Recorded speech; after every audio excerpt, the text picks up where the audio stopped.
So second is practicing in the perfection of the ethical discipline.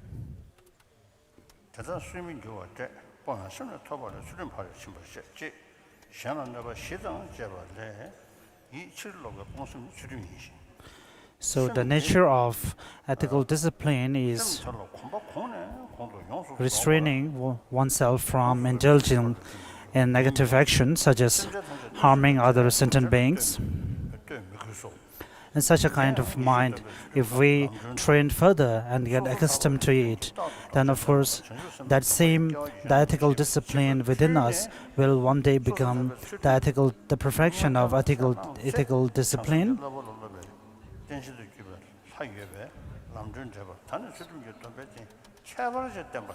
So the perfection of ethical discipline is categorized into three: ethical discipline of restraint, ethical discipline of collecting virtues, and ethical discipline of engaging in beneficial works for other sentient beings.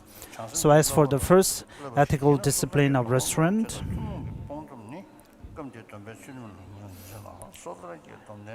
in the Lamp for the Path to Enlightenment by Atisha, it is written that the vows of Bodhisattva can be taken only by a person who is the basis for taking the seven individual liberation vows or the pratimoksha vows. So even though in the text it is stated in this way, but in fact, in reality, it may not be necessary, as we see the vows of Bodhisattva even in the realms of the hell and the realms of animal and so on. So here the basis for vows of Bodhisattva being said to be the person who is the basis for the individual liberation vow is taken into account from the perspective of a supreme basis for taking the Bodhisattva vows.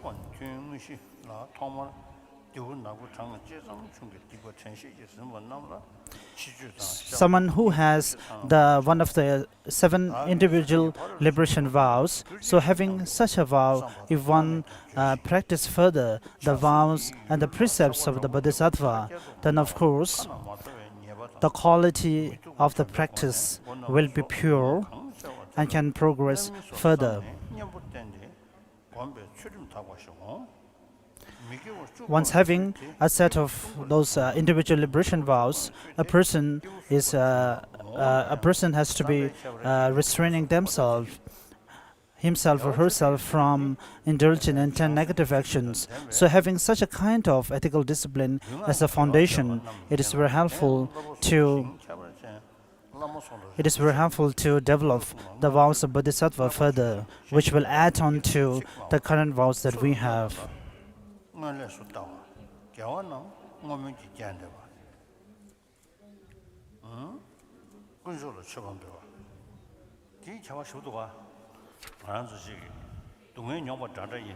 So even though we all sentient beings are same in terms of suffering from different ailments and the problems, but depending upon how we tackle it, how we take those sufferings, it makes a big difference to different individuals.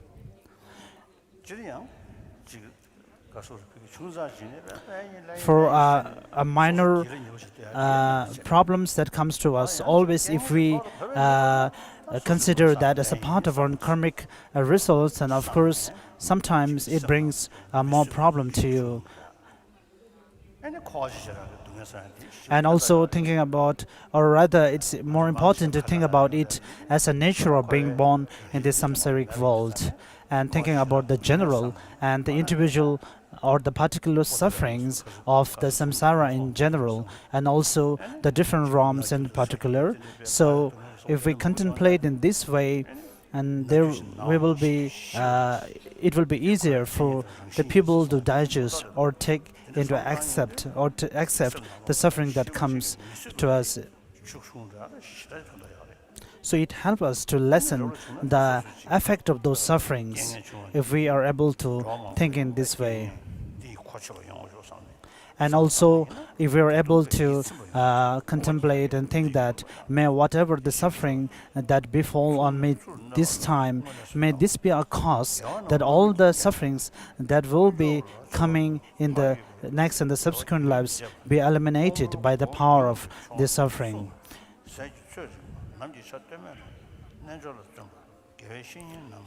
So second category, the ethical discipline of gathering virtues, is someone who has the ethical discipline of the bodhisattva vows and having practiced further in order to gather the different virtues.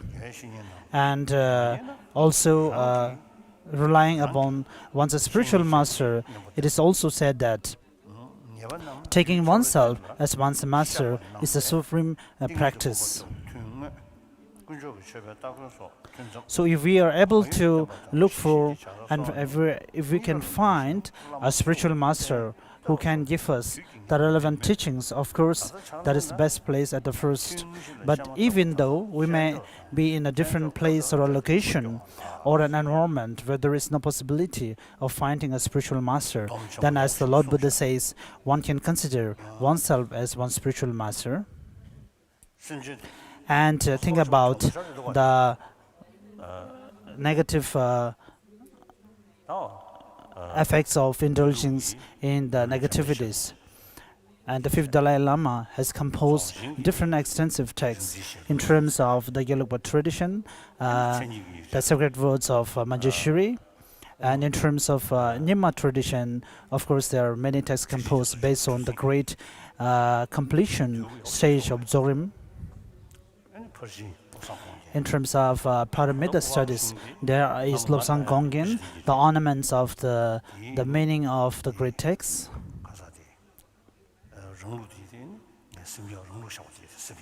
I also memorized the part within that text when my tutor makes some remark, take some note out of those texts, and I memorize a part of the presentation of our own system existed in those texts. So in short, Fifth Dalai Lama's text has a combination of different literatures and which covers different subjects.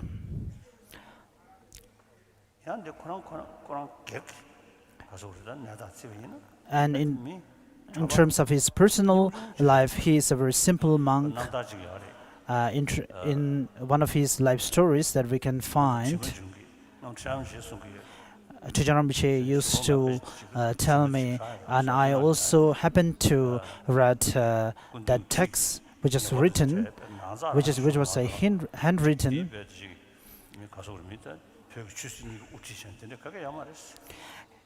On a personal level, he's a very simple monk. In that life story, I found that on a personal level, he was a very simple monk, not taking into consideration of feeling himself proud being the king of Tibet. And if someone call him on the roads, then he won't answer to them. So even when they ask him for 2 times, he won't reply to them. And when he asks for 3rd time, then he will reply in a simple note. And when I ask him to bring something, then he will tell them that you have kept it somewhere, I'm not aware of it. So this all signifies and indicates the very simplicity of his personal life.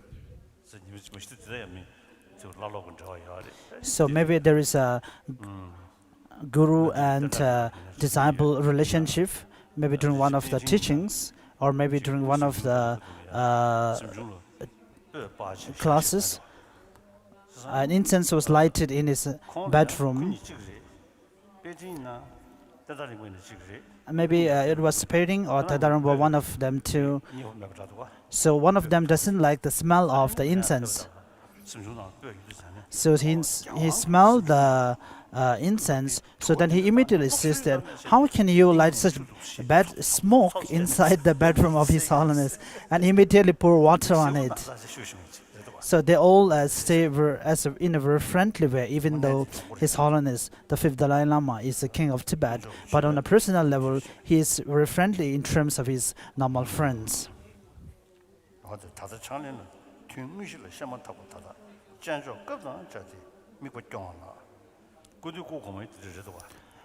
13th Dalai Lama was also similar to the 5th Dalai Lama.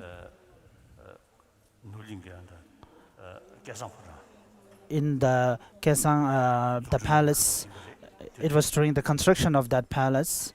In the, I think it is broken now.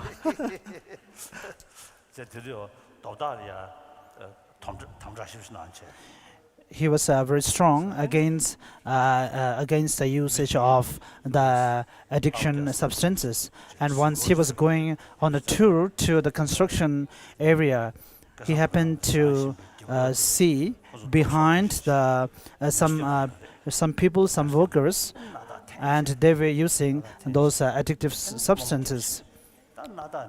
And when they're tired, they take they say when they're hungry, if they take that substances, it helps them. And when they are hungry, it also helps them. And when they're tired, it also helps them. So, and then they were telling against the 13th Dalai Lama, said, this is such a good substance for us. But then if 13th Dalai Lama is against it, so when 13th Dalai Lama heard it, he simply ran away from them without telling anything to them. So this is a kind of a story, but it is a fact actually.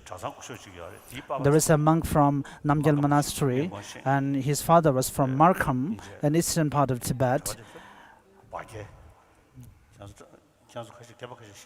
Maybe some of the senior monks, you know, his name is Bagil. So his father is in early 80s, is very healthy. And his father told me that the 13th Dalai Lama, where while the construction for the palace was going on, some of the merchant people, the business merchant people sponsor or offer some stones for construction. And the father also came with some horses.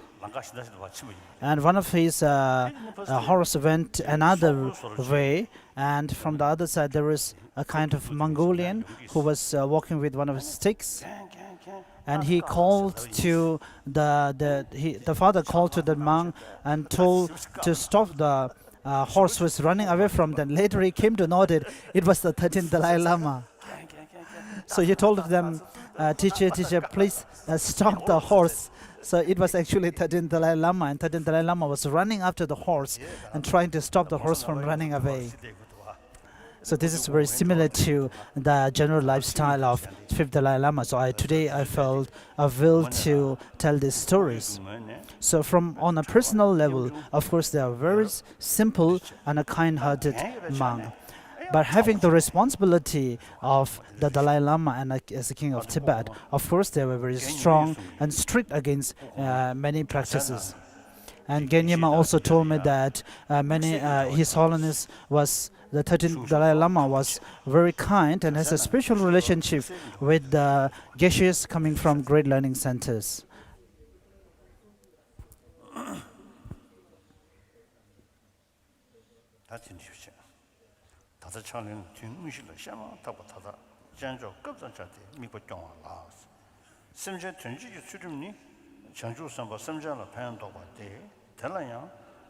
So the third category of ethical discipline, engaging in beneficial works for sentient beings, is what we can see in the practices of the great being Bodhisattvas, who always engage towards benefiting other sentient beings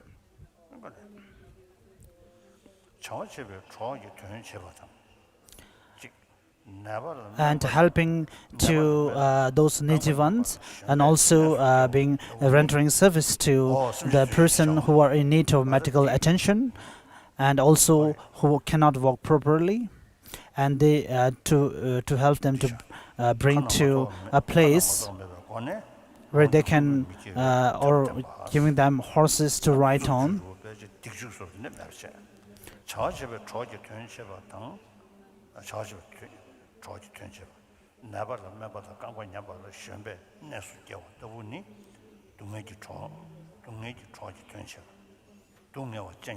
So the first place is helping to those who are suffering from different ailments, and second is by giving the teachings of the Dharma, trying to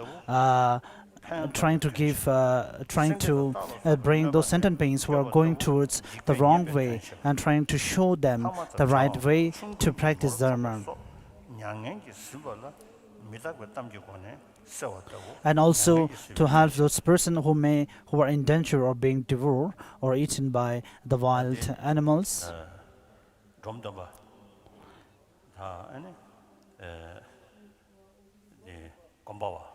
And so Gombaba and Jomtemba, among them too, the Gombaba used to be the cook of Adisha. So they have no dal to cook since they have no dal at that time. So maybe he should be making some tea for Adisha. So one day Gombaba says that I have been in service of Adisha, and there is no opportunity and time for me to contemplate or meditate. And Domdamba heard him saying such things and said that I have also I've been working for Adisha for so long by interpreting for him and helping him so many times that there is no time for me to also practice. So they both say those words at the same time. So immediately after that, they say even though there is no opportunity for them to practice being in service all the time, but with those service being rented tours and one's master, they say that there is no other greater practice than being in service of one's master. And Gombawa afterwards said that he felt very relieved and happy that there is no other, when he came to know that there is no other greater service than to be service of one's mother. And there was one man, he was under depression, and there is nothing that I can do for him. And I hugged him, and I told him that I also have a lot of problems. So, but if you feel more depressed due to your problems, then the problems won't go away, or it will be cleared out. But from the other side, if you find the source of inspiration to calm down, then it will help you. Then I told them these words. This is very important. When some poor people, when they undergo a lot of sufferings and are depressed, and of course, we have to go to them and tell them that we are also under such problems and depression, and share their sufferings and share their problems. In this way, we can help them. Considering ourselves without any problems or sufferings and give some advice, it won't be much benefit to them. So we have to go with them and tell them that we are also same in terms of suffering. So in this way, it will be of much benefit to the other party.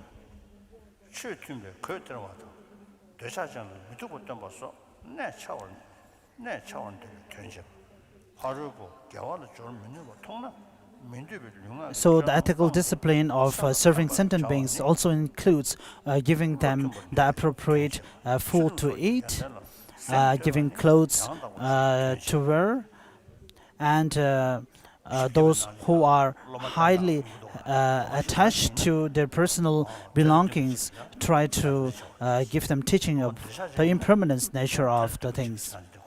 It is stated that if the disciple is very attached to his worldly belongings, then there is a way to give the teaching through showing the impermanence or the ugly part of those belongings.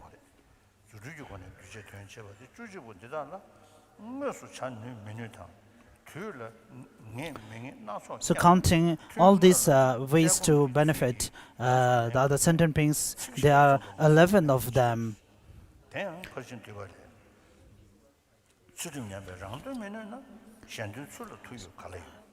So, to summary, it is said that those who are not practicing the ethical discipline or who are not disciplined for themselves, there is no way that they will be of in power to help any other sentient beings. Therefore, it is very important in order to benefit others. First, we ourselves has to be disciplined. Therefore, the ethical discipline is praised as the foundation, as the root of all the benefits.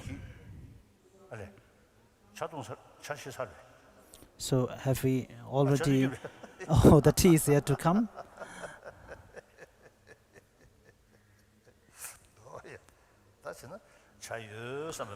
So maybe you can visualize this. There is tea and you can take it.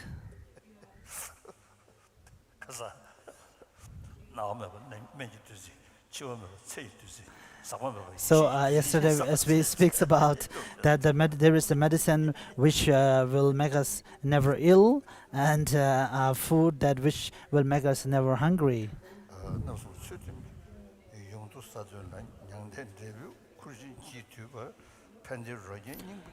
Next is the intermediate verses, the concluding verses.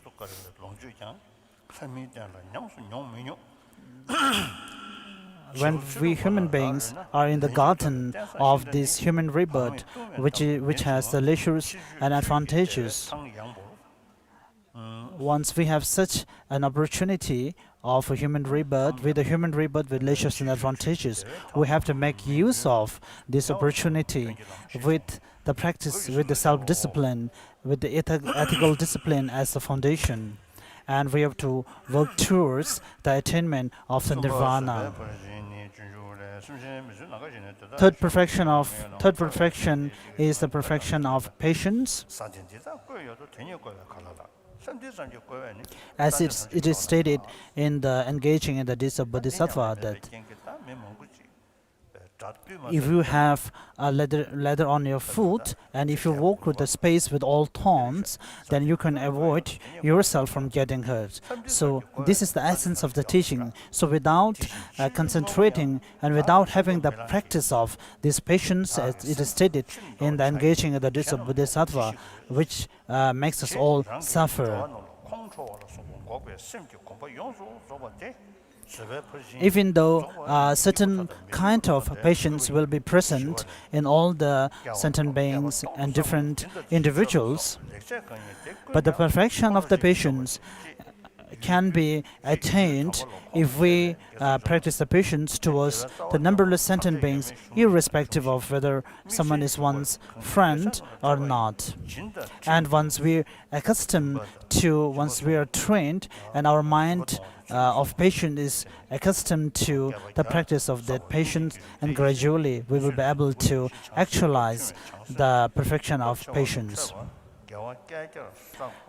Shantideva stated that by a mere instant of anger, it will clear or eliminate all the benefits that we have accumulated for the thousands of eons, including the merits generated by giving and so on.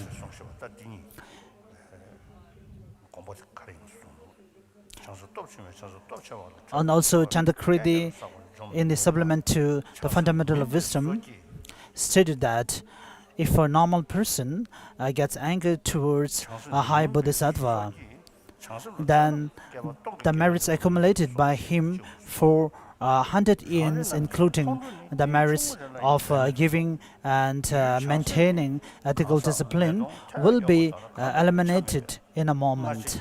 So therefore, it is stated that there is no other negative karma which is more severe than the intolerance.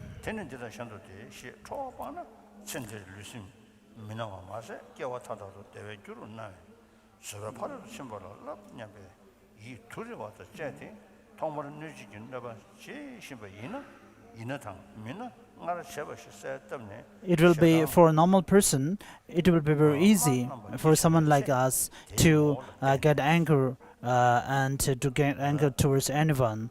But for someone like a normal person, it will be very difficult to see a bodhisattva. And that which is presented very extensively in Lamrim Chemo, the great treatise on the path to enlightenment, has been summarized in the engaging in the Disa Bodhisattva by Shantideva, where he says that since we ourselves being under the influence of the afflicted emotions, we tend to kill ourselves.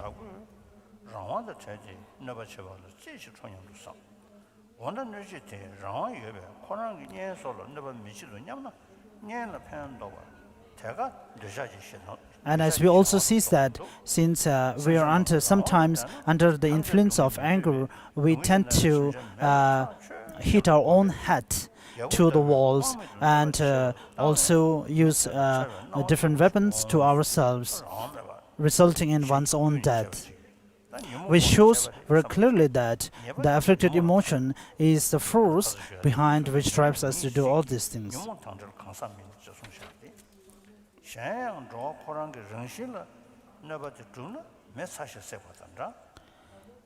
Other than that, when we look at the other sentient beings to whom we wanted to inflict harm, if the other person by nature, if he is an object of doing harm, then it has to be something similar to the heat of a fire, as the heat is the nature of the fire, that we cannot take the heat apart from fire. So similarly, that other persons cannot be taken away from his short-tempered nature, so which is not true. And if the short-tempered or the anger is something which happened temporarily or which happened without cause, then of course it has to be something like the cloud in the sky. And we cannot be angered towards the sun that it is not shining now since there is cloud, because we know that the cloud is a temporary nature, temporary obscuration to see the clear sky. And once the temporary obscuration is cleared, we will be able to see the clear sky. Similarly, the afflicted emotions within a person which drives one to become angry towards someone else is also a temporary forces which will go away one day.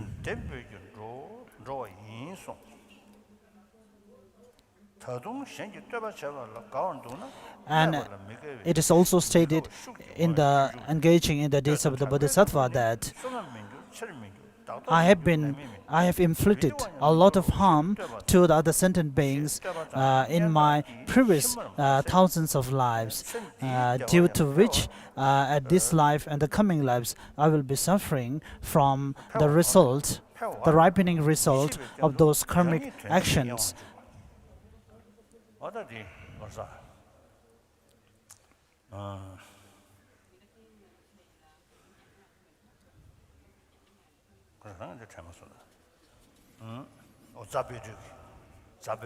As Zabedu Rinpoche says that no one likes when we say something harsh words, and if we use harsh words, or if we praise someone, then they like. But if we use harsh words or criticize them, no one appreciates that. So this is a fact. And if we contemplate further, whatever that we consider something precious or something good in our ordinary world,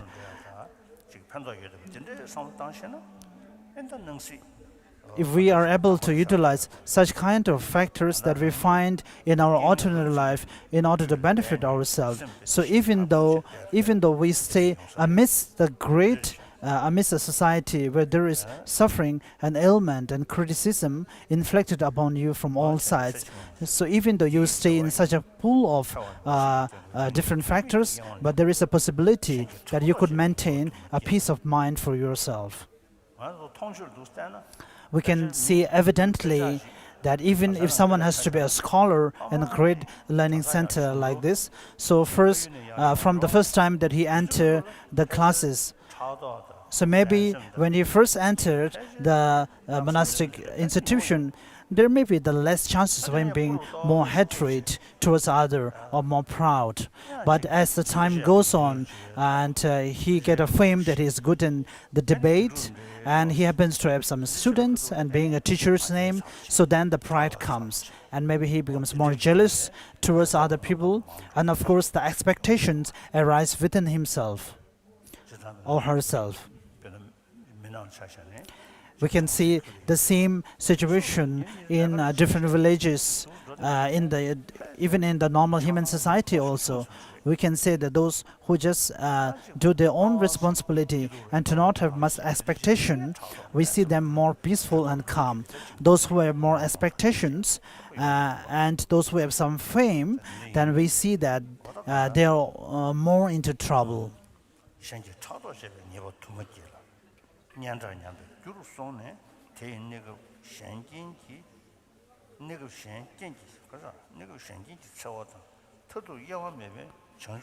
Once we gain some fame due to our services to others and so on, then some other people used to get jealous towards me. And in order to reply to that, sometimes we tend to become more angry and more jealous toward that person, which in turn bring us to harm.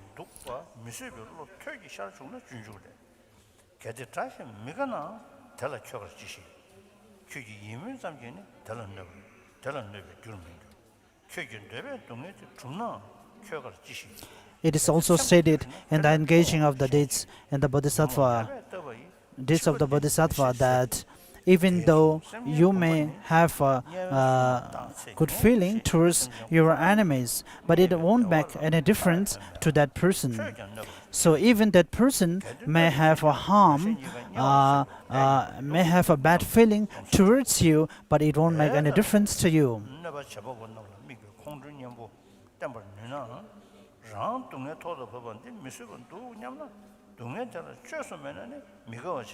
So if we think in such terms that if other person bring more harm to me, then you may be in a pool of those sufferings and pain, and that I may not be able to take all this suffering, then we have to think in such a way that is there any solution to those sufferings and those pains which is within you.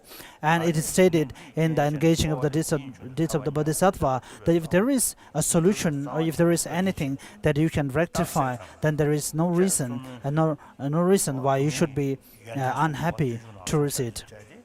So these are the qualities of the suffering presented in the engaging in the deeds of Bodhisattva by Shantideva. The another beneficial qualities of the suffering is that if there, as stated earlier, if there is a mean to cure those sufferings, then there is no reason why we should be unhappy and why we should be suffering. If there is no way to cure or rectify, then there is no purpose or no reason why we should be unhappy. And of course, it is the suffering that is suffering due to which we feel renounced to this samsaric world. And having renounced to this samsaric world, we will be able to attain liberation from the samsara, which is the ultimate attainment called moksha.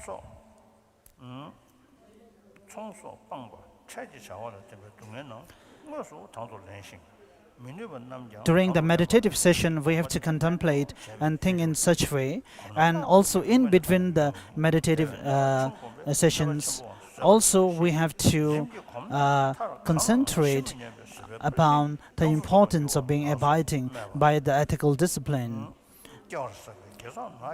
and also accepting the suffering that comes to us as a nature of our human rebirth. And also that in this human society, there will be a lot of criticism and praise that will be towards you, but that you have to accept it all as a nature.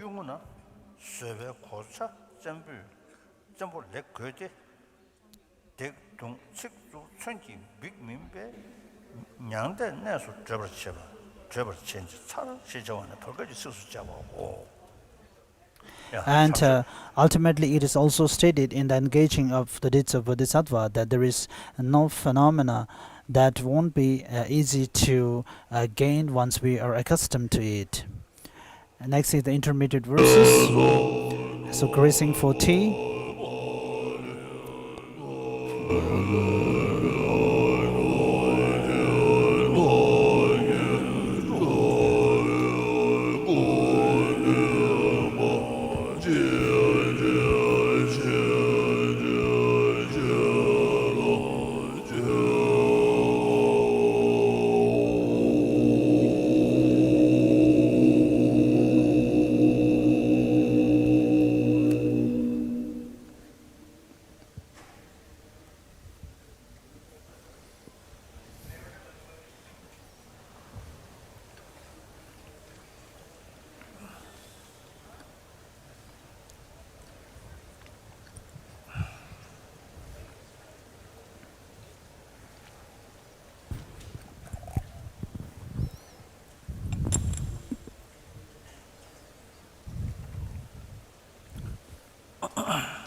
The fourth category is perfection of joyous effort. Joyous effort is said to be something aspiring for virtuous action. And the joyous effort can be categorized under three. The first one being armor-like effort, then effort of accumulating virtuous factor, and effort of serving other sentient beings.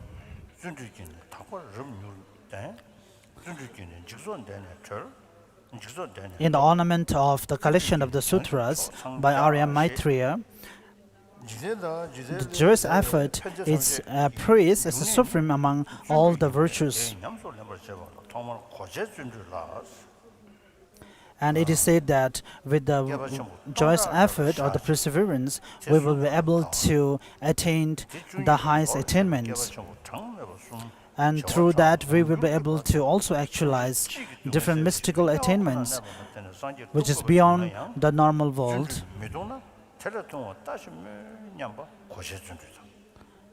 So in short, all the benefits of this world and beyond this world, and all depend upon the joyous effort. So first, we have to, in order to gain such a kind of joyous effort, the first category of the armor-like effort is to think from the perspective of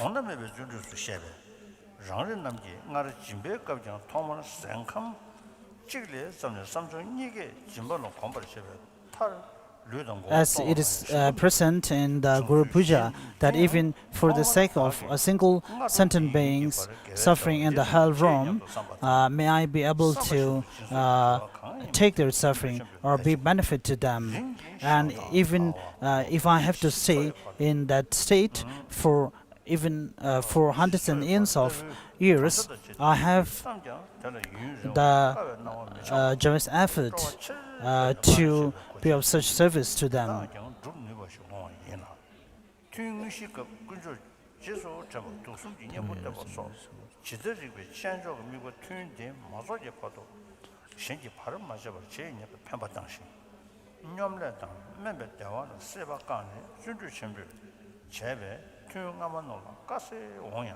And as we have seen earlier during the first perfection of giving, that even giving small food or eatable to bird or any other animals, we need the collection of pure considerations and motivations.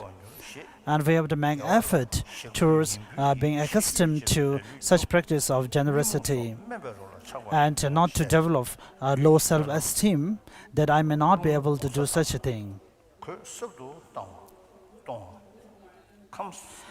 And whatever the virtues based on the practice of generosity and so on, everything has to come from the practice of joyous effort.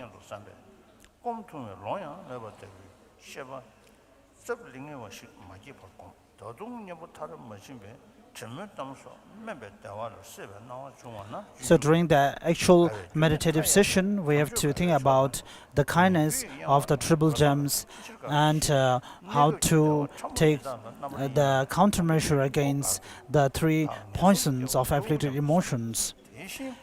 So in such a kind of a focus, we should work hard to maintain the same mental state for the whole session. So in this way, it will be a little bit hard during the first sessions to maintain such a joyous effort. But as one gets used to such effort, then we will feel the encouragement and the inspiration from continuing such meditative sessions. And one of the main obstacles for generating such a joyous effort is the procrastination and also the low self-esteem.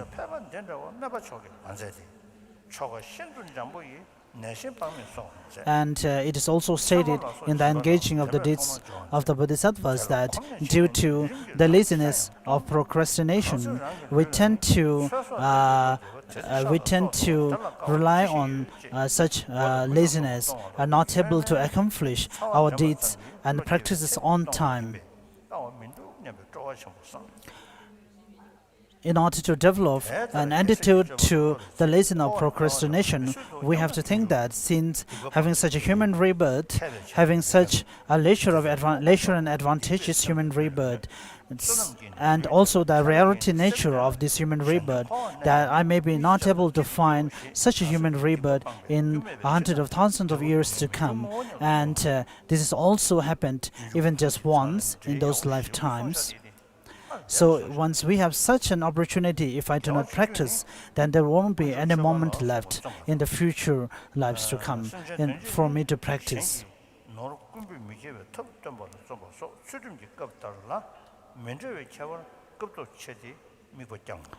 So having meditated in such a way, the object to be attained, which is the ultimate triple gem of the Buddha, is someone who is free of all the obscurations and all the faults.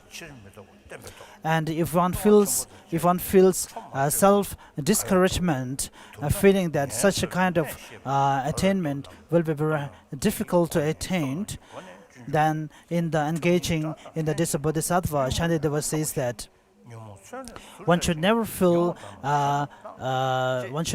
discouraged by thinking that such a great attainment I cannot attain. The Lord Buddha himself has told us that this is something that we can attain, and his words are true. And even the insects or the bees which flock to the flowers and the eatable things, even though these bees and small insects, even if they feel courage or even if they put effort, they will be also able to attain the ultimate realization of enlightenment. And the means to actualize the ultimate attainment is to make the differentiate between what is benefits and what is not benefit, and what are the harmful actions and what are the non-harmful actions. So if one engages in the actions having understood the differentiations of this, then of course the great enlightenment won't be far away from one's attainment.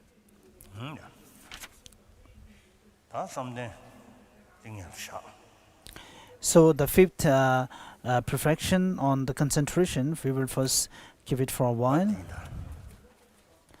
and move to the southern lineage Lamrim.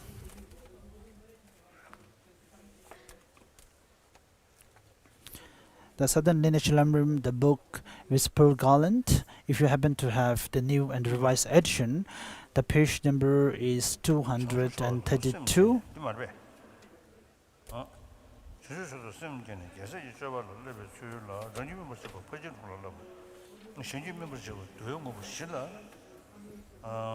Having generated the spirit of supreme enlightenment, how to train in the practice of the conqueror's sons.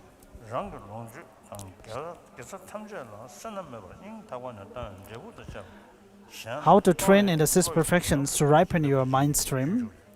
The perfection of generosity is consummate familiarization with the thought to give everything to others, belongings and virtue, along with the results of giving wholeheartedly and without stinginess. The guide to the Bodhisattva's way of life says, the thought to give all beings, all belongings, along with the results, is thought to be the perfection of generosity. Page number 233. Regarding practicing the perfection of generosity, the Master Sharava said, I am not describing the benefits of giving, I am explaining the drawbacks of retaining. It is not suitable for monastics to give material goods occur after considerable effort and fatigue, for it hinders their three activities, learning, reflection, and meditation. Hence, they should chiefly give dharma. Nevertheless, they should give whatever they acquire effortlessly and spontaneously without attachment. However, it is primarily lay bodhisattvas who are to give material goods. Having carefully examined in general, in particular, the way to practice giving according to the base, you should reject the following thoughts.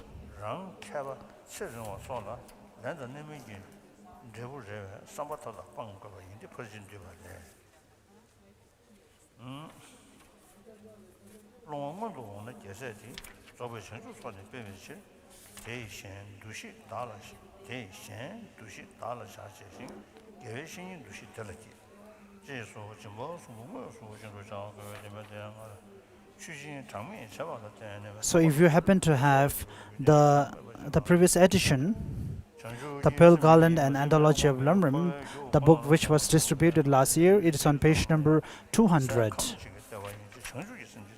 So if you have the new and the revised edition, which was distributed this year, it's on 233. The Commentaries of Perfection says, when a beggar actually approaches the Bodhisattva to enhance his collections for complete enlightenment, identify his possessions as belonging to others, and look upon him as a spiritual master. You must effectively practice the three kinds of generosity as much as possible. In this regard, through your incalculable practices of generosity and offerings, formerly you have taken incalculable rebirths as will-wielding monarchs, Brahma, and so on. Nevertheless, since all of these were disassociated from the spirit of enlightenment, they only constitute causes of samsara. Henceforth, I will ensure that, starting with the gift of single morsel of food to a lone being, are imbued with the spirit of enlightenment. We're on page number 234. So His Holiness has already read the portion on the perfection of ethical discipline. Next is on the perfection of patience, the guide to the Bodhisattva's way of life, which says unruly beings are a space. I cannot possibly defeat them all. If I could only defeat my anger, I will have defeated all foes. To cover the earth's surface, where could I ever find enough leather? But with the leather of just the soles of my shoes, I will to have covered the surface of the earth. The perfection of patience is defined as gradual increasing familiarization with suppressing anger towards certain beings until it is complete.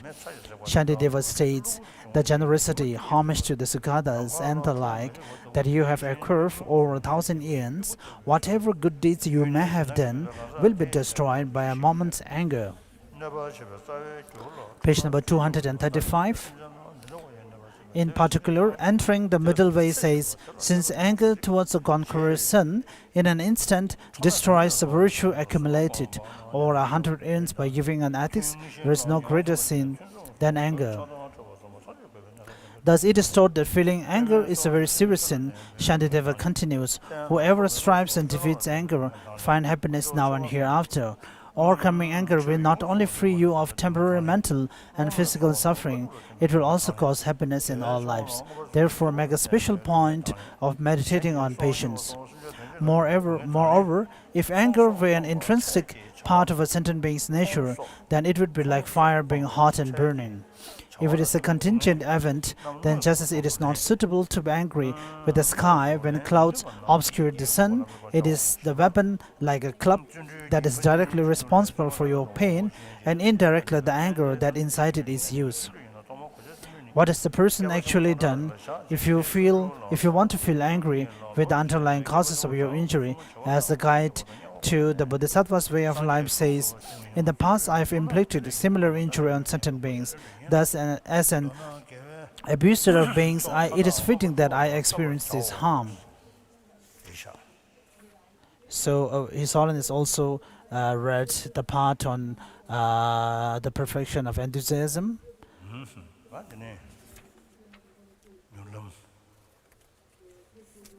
So we move to the swift path.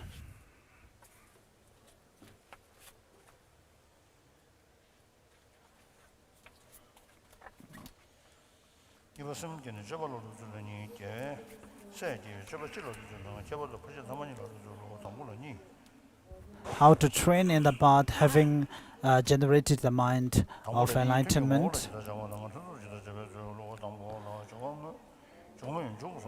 So the main category here is how to training in the path of the Bodhisattva in generally, and how to train in the two latter perfections in particular. So first, how to train during the meditative session, and how to train in between the sessions. The first has three: the preliminary practice, the actual practice, and the concluding practice. So the preliminary practice is supplicating the Lord Buddha and one's master, who we can consider as the embodiment of all the Buddhas and all the refuge.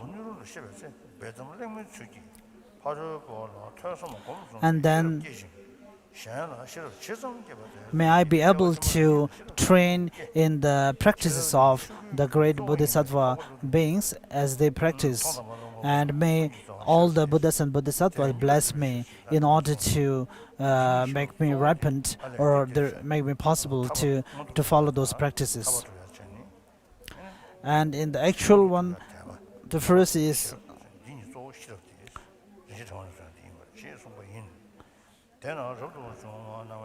the practice of the six perfections in order to ripen one's own mental continuum, and the practice of four gatherings in order to ripen others' mental continuum.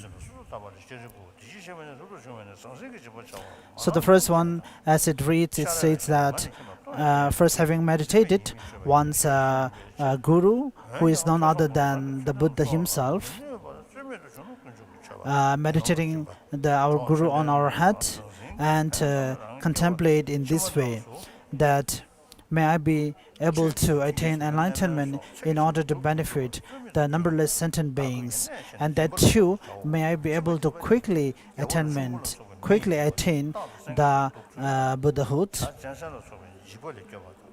And in order to attain the Buddhahood,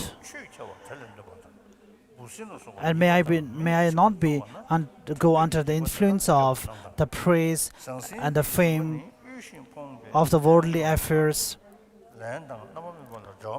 and may I be able to give the teachings to all the sentient beings that are in need of the Buddha's teachings. And even though I may not be a great teacher who possesses all the qualities to give teaching to others, but may I be able to explain a few words and the sentences that are written by other people. And when I find the other people to whom I can give teachings, may I also be able to give teachings in a very casual manner, even by talking and discussions.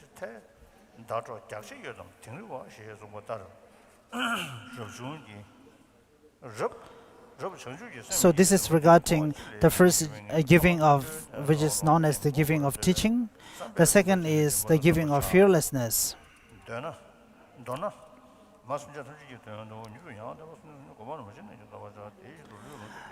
The giving of fearlessness is in order to protect the other sentient beings from the fear of the kings, the fierce kings, or the robbers and bandits, and also protecting or liberating animals who are in the danger of being eaten by the wild other predators, and to also help to save the animals who are in danger of being killed.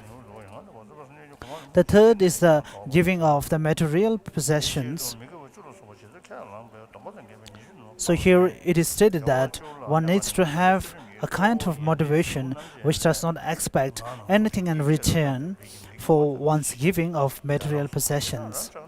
And the practice of giving is considered as the main antidote against the stinginess or miserliness.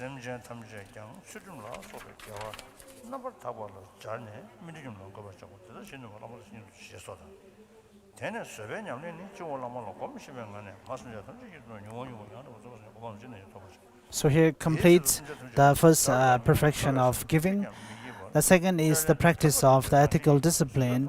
So we have to meditate in the same manner as before meditating one's watch a guru on one's hat, and may be able to attain enlightenment in order to benefit the maximum number of sentient beings, and in order to benefit them, may I be able to abide by my vows and precepts, which requires me to refrain myself from indulgence in the 10 negative actions.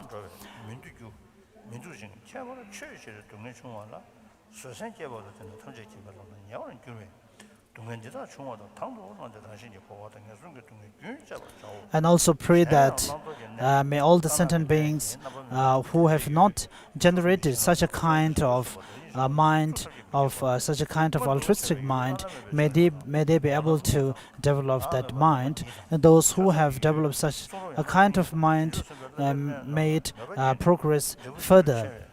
And may the root guru of Vajradhara be the source and the cause and bless me in order to actualize that. The third is the practice of patience.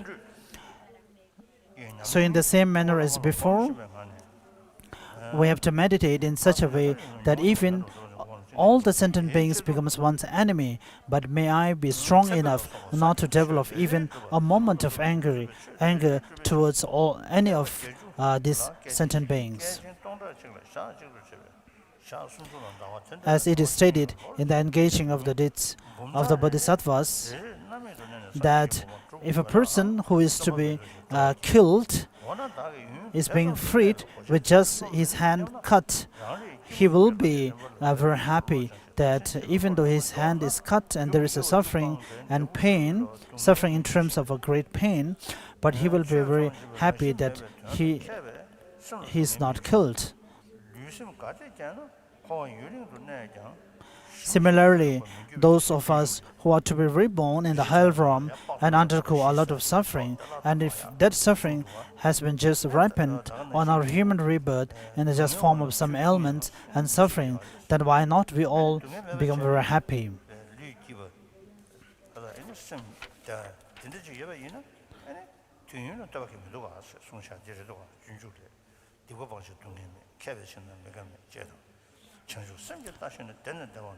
And the second and the next is the practice in the perfection of the joyous effort.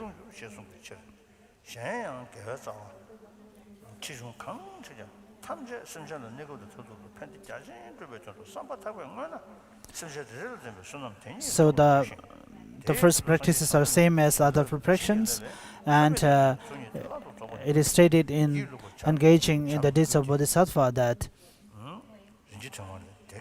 once we are able to generate the mind of bodhicitta, then from there onwards we will be moving further towards the attainments and progress, and there won't be any person who won't be satisfied or happy with such attainments.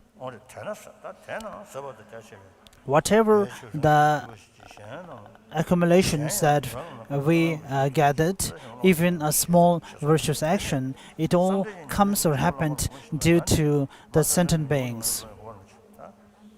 And in this way, we have to meditate that the sentient beings are the source of all the practice.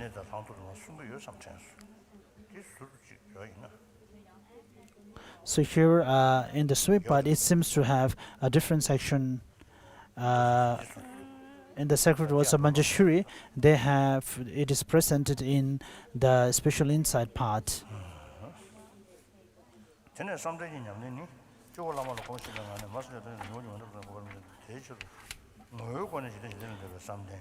The fifth one is practice of concentration. Having meditated in the same manner, the nature of concentration is the concentration as a basis of all the attainments. The concentration pertaining to being service of other.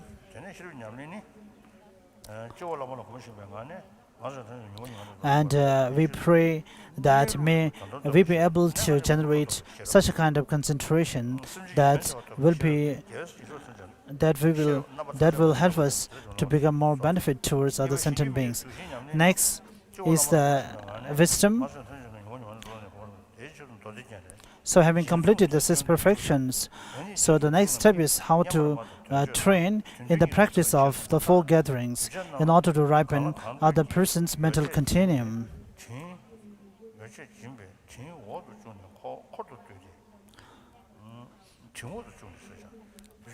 It is stated, as it is stated in the ornaments of the collection of the sutra, that first, with the giving the material possessions to other sentient beings and take them into your companions or the friends, and after that you give them teaching. So the first of the 4 gathering is speaking in a very soft manner. So here the speaking in a very soft voice means giving teachings which are appropriate to the disciples.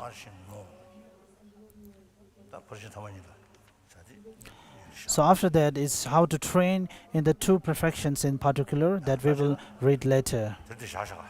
So we will stop here for today. So tomorrow and after tomorrow for 2 days. So these three texts will be completed. And maybe also in addition to that, we also finish the essence of nectar, the Lamrim text. So Shamar's Lamrim, we will start and try to finish as much as possible.